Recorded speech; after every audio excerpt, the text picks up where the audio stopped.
Now, Mo, we interviewed Lemon and she said there's no way you could have brought all these outfits in the luggage allowance. How would you like to respond to these allegations?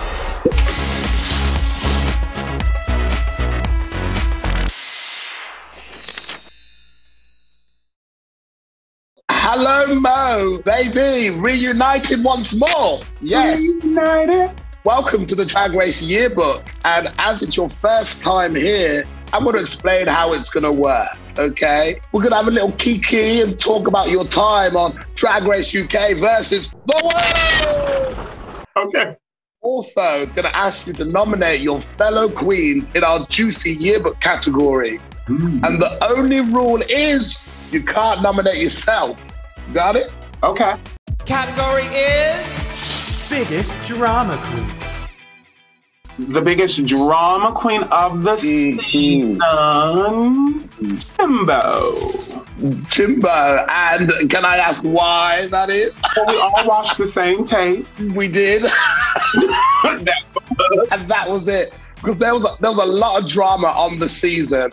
And you witnessed not one epic breakdown, but two. What was it like being in the room while all of this is spiraling out of control? Well, you know that they say that I bring the apocalypse. So I'm about to make the soundbite that goes, is it me? Am I the apocalypse? I said this quote when I first walked into the workroom that said, the battle is not yours, it's the Lord's. And that's what's true, sis. I got to watch God pluck all of these hoes out. So seeing Jimbo leave was very like, she looked gorgeous. The bitch looked fabulous. Honey, that little head thing. And she looked like money. Bye-bye. It was cute to see her leave. She could have left the costume, very bad. When Pangina left, now here you go. I'm a very, like, my love language is physical touch. I'm very affectionate. So when I talk to you, I'll grab you, right? So when they said, Blue says Pangina home, I grabbed Janie. Allegedly, she had a bruise on her arm because I grabbed her down. It was intense. I mean, you felt it. She cried for a long time. It was like, it was very intense. You saw RuPaul's face, and if you watch the tape, RuPaul will do this anytime somebody gets eliminated. They'll go, as it is written, let it be. You know, he says his line. Time you saw, like, Ru was gagged. Michelle was like, what the fuck did you do? And it was very, like, bitch. And then you look at Blue the whole time, and she's like, what did I do? What did I do? What did I do? What did I... It was too much. And then Pangina crying was one thing, but having Blue lose it, you're like, oh my gosh, and Paul goes, let the music play. Bitch, how do we dance right now?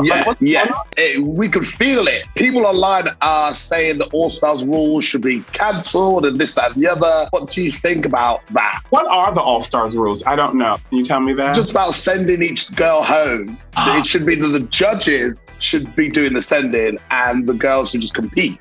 Yeah, but then people wouldn't tune in and watch, would they? You know what I mean? Like, I think half of the drama is the fact that your favorite at any time can go home. The fact that a bum bitch who was in the bottom week 1 can send boop, boop, boop, can send the girl home week 2. So, I mean, you just never know. I think that's what keeps it fun. That's what keeps it entertaining. People need to remember that it's a reality television. This is for your entertainment, honey. This ain't real, okay? So even though your girl went home, you can still love and support her. But hoes get in they feeling when it's in death threats, and that's when it becomes a little like out of pocket. So yes, absolutely. There is no like favoritism between the producer and RuPaul, because once again, they're not doing the judging or the chopping. It's us. So it's just crazy. Just tell the fans to just breathe, baby. Breathe. Listen, simmer. Have some Marmite on some toast and just breathe, girl. Category is Shadiest queen. Blue Hydrangea. Whoa, listen, didn't miss a beat. Didn't miss a beat, baby. The shadiest queen in the room is Blue Hydrangea, baby. She is like, oh my God, so sweet. And you know, girl, she's blonde too with those little soft blue eyes, girl. So she's like, she's watched, girl. She's crazy. Listen, Blue, I think, has won the title of Shadiest Queen. Everyone has said it. Everyone. It's so true. So true. Exactly, baby. But Mo, we must congratulate you on finally finishing the top 2 for last week's challenge. Yes. How did it finally feel getting that recognition from the judges? Because it's been a long time coming. Yes, it felt amazing. You know, the last time I was here on All Stars, I slayed. I won. I thought it was boom, boom, boom. And so this time when I didn't, I was just like, what the hell is going on? I was in my room. I was crying. I was like, God, why? I have all these amazing clothes on the runways. I'm killing. Not in the challenges. What's going on? So this week, I was like, baby, this is my last chance. And I have to bring it. And I hated my verse for my All-Star song. I hated. Really? So I hate it. It was bad. It wasn't my favorite. When she walks into the club. No, it was not my favorite. But songwriting is a struggle for me. This time I had been working on songwriting. And so I felt like I had this and I want to rap. I've noticed that with Bing Bang Bong, you see how the fandom gets in it and how the fans want to, you know, sing the verse back with them. So I said, if I had a hot track, a hot verse, the kids will live and I have the best part on the song. So yeah, you did. It was everything. It's crazy that you lost the lip sync to Jujubee because you turned it out. I was like, okay, Mo's coming to slay. What was it like watching it back? Okay, here you go. Let's say this the same way. When episode 1 happens, we do the runway, right? And I walk out in this green dress and I felt fabulous, right? And RuPaul goes, when I call your name, come forward. So he calls my name and I'm like, oh, I'm winning. And then he calls Jujubee and I go, what the hell was up? What happened? Wait a minute. So much like, I'm like, okay, bitch, the lip sync just ended. I'm winded, but I know I ate this bitch up. Jujubee, I go, wait a minute, what's up? What's going on? What are you doing? It was too much. It was crazy. But to me, if I'm watching it back, it looks like it was great for story. You know what I mean? Like, Janie was going to chop her, so then Juju. I mean, but once again, this is the entertainment. This is why we come to the show, to be entertained by people who like to wear frocks. Category is Best Look. And I cannot vote for myself. And you cannot vote for yourself now. Right, well, here you go. Truthfully, Pangina's cat look was very pussy, bitch. I know here in the UK, y'all don't say because y'all mean it offensively, but in the States, when we say it's like, yes, doing it. Yes. She gave it. I wanted it. It was like, damn, when I saw her, I was like, why did I not do a Sphinx cat? I was like, my has like this naked bald cat with this wrinkly skin. I was like, that'd have been perfect. That was great. It was phenomenal. Right off the bat, I was like, okay, here to slay.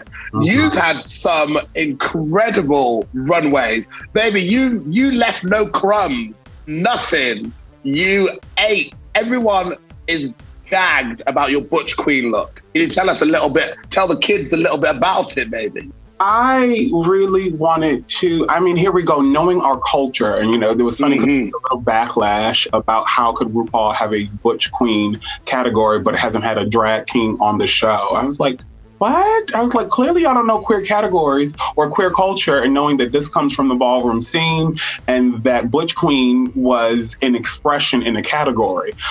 So the fact that I look male presenting traditionally butch, and then the gag of the queen is this lipstick. You know, it's embracing the both. It's the celebration of male and feminine energy. So that's where I wanted to go with it. I wanted to, what is like when you think butch, what is something? And I was like, Tom of Finland. I said, boom, Tom of Finland, that is like butch. So I said, let's start there. And then I got there, and then I said I was looking like the lead singer of Cameo. And I said, well, who's that? So yeah, it was crazy. But it was amazing. I found out. But yeah. You didn't know Cameo. It's like candy. I knew the song, but I didn't know that the lead singer used to wear looks something similar to what. Didn't know. So yeah, that was my thoughts. Butch Queen, I wanted to look like a Black Tom of Finland, which was also giving representation because you really didn't see us in his early publications until like the late 80s, early 90s. True, very true. And ate it up. Everyone lived. Now, Mo, we interviewed Lemon, and she said there's no way you could have brought all these outfits in the luggage allowance. How the fuck did she fit that into 5 suitcases, huh? Maybe she's just good at packing. So I was like, oh, okay. How would you like to respond to these allegations? I would love to respond to it and say that they confiscated the other half of my shit. I brought tons of shit. they kept it. So there was a lot more stuff that I didn't wear that I didn't get to use because they did follow the rules. So let that be clear. I had the same amount of bags. I had a whole lot of shit in those bags, but I had the same amount of bags. Yeah. And then they said, well, you have a lot of stuff.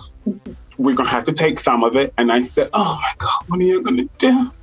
So, but we made it through. So I gave them all the other shit. You made it through, and I'm glad that there's more. I was like, okay, more. Also, real quick, let's clarify this. For Lemon to say that she was there episode 1 and she saw my bags, we were right across from each other and we unpacked. So she saw the costumes right then and there. So what is this? I don't get that. I don't think she's being spiteful, so I don't take it that way. But I know, sis, you unpacked right. She was here, I was here, and Blue Hydrangea was right there. So ain't nobody, no. Y'all saw all the shit I brought in the room. Baby, no one snuck anything in, okay? All of my bags were right there. Stop playing. Category is Class Clown.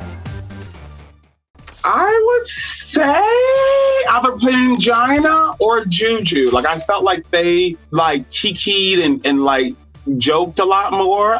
Bacca's not a morning person. She's funny, but she's not a morning person, right? You know what I mean? Don't talk to that bitch until she's at a coffee. Okay? So I would say Pangina or Jujubee. Like, it's really kind of hard. They would sit there and talk in their native tongues, and because the countries are close together, they can understand like parts of the dialect. So they were just kikiing and having fun and telling jokes. I would say Class Clown, like Pangina or Juju. We'll take both of them. They both get both. Now we're going to have to talk about Snatch Game and clownery and shenanigans. RuPaul suggested Billy Porter out of literally nowhere, and you ran with it. Did you have any time to work on it? No. One of my friends told me I should do Billy Porter, and I suggested to do Billy Porter to a friend of mine, and then they said back to me, they were like, doesn't RuPaul have a controversy? Maybe you should, right? And so I did. And I was going to bring Wendy Williams. I had these giant, you remember when Wendy Williams did the lips on the magazine? Baby, I had that huge costume, like, so that was one of the costumes that were like confiscated and whatnot. So this was my thought. I said, you have to be able to volley and banter with RuPaul. Yeah. I didn't think I could do that as Angela Bassett, Wendy Williams, or Gordon Ramsay, which was my idea. So the reason I went with Billy Porter is because I felt like I didn't have to think about what to say. I feel like you would need to think about what Wendy Williams would say and throw in one of her mannerisms. And we have seen in Snatch Game that if you hit the mannerisms too much, it can just kind of flatline. Yeah. So I didn't want to do that. So I wanted to be able to volley, and that's why I chose Billy Porter. category is Miss Congeniality. I don't think none of these hoes were congenial. It surely wasn't Bagga. I would say no, we all had Janie. Janie was sweet. Janie was very like, if y'all need anything, let me know. I hear Janie was the honest one.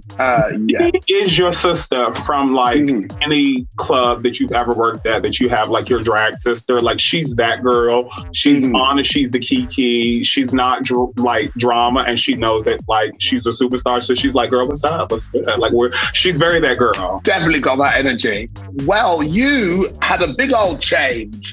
You changed your name halfway through the show. What was that moment like for you, and watching it back, and the importance of that moment? Here you go. Truth. I wanted to change my name for years. That when I first tried to change my name, I wanted to be Ariana Styles. Don't laugh.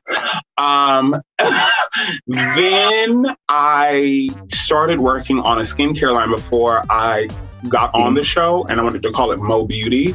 And so then when I got there, episode 1, RuPaul's praising Pangina and Blue about being irreverent in their drag performances, because that's what drag is. And I recognize that I'm a rebel because I'm going against the system of Christianity. And so therefore I was just like, I'm a rebel. I'm punk rock. I was like, you're Mo Hart, bitch. Just change the name.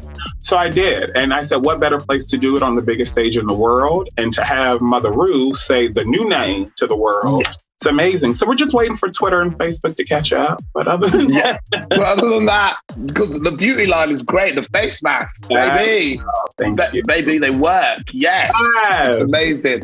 Well, Mo, to finish things off, we need a yearbook quote from you. And it can be absolutely anything that you want to be remembered by. This is my high school quote. Oh, let me see. Here you go. Pay crunchy bitches no mind, because you are divine. Let these hoes watch you from behind as you keep prime time. Sometimes, is that right? Yeah. That's a whole verse, baby. That's a whole verse.